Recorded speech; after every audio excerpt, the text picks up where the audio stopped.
نبی کریم صلی اللہ علیہ وآلہ وسلم کا سب سے طویل خطبہ کون سا تھا؟ خطبہ حجۃ الوداع۔ وہ کون سے نبی تھے جو 2 مرتبہ زندہ ہوئے؟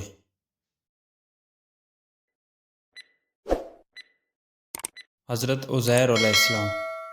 آگ کا عذاب کس نبی کی قوم پر آیا تھا؟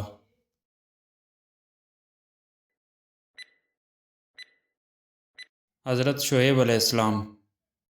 نبی پاک صلی اللہ علیہ وسلم کی ولادت کا وقت کیا تھا؟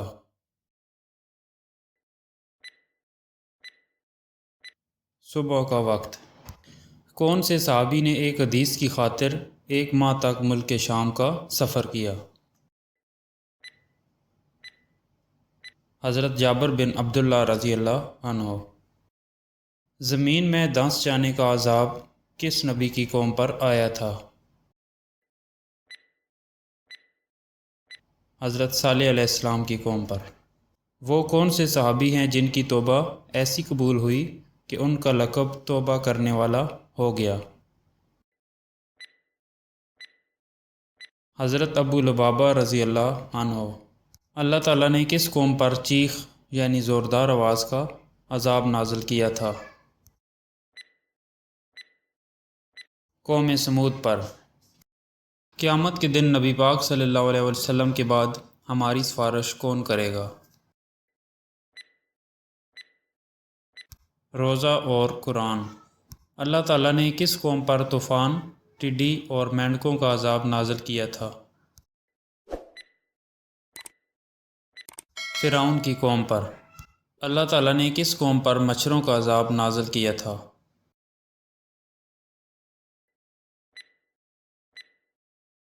قوم نمرود پر۔ تیز آندھی کا عذاب کس قوم پر نازل ہوا تھا؟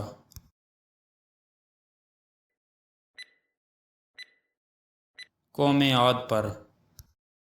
قیامت کے دن زمین کو کس چیز کا بنایا جائے گا؟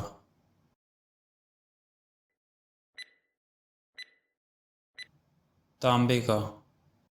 فتح مکہ کے موقع پر نبی کریم صلی اللہ علیہ وسلم کے حکم سے کس شخص نے عورتوں سے بیعت لی؟ حضرت عمر رضی اللہ عنہ نے۔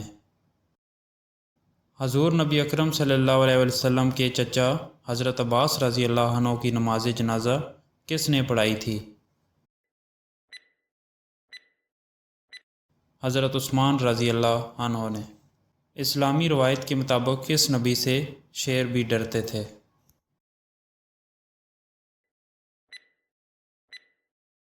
حضرت دانیال علیہ السلام۔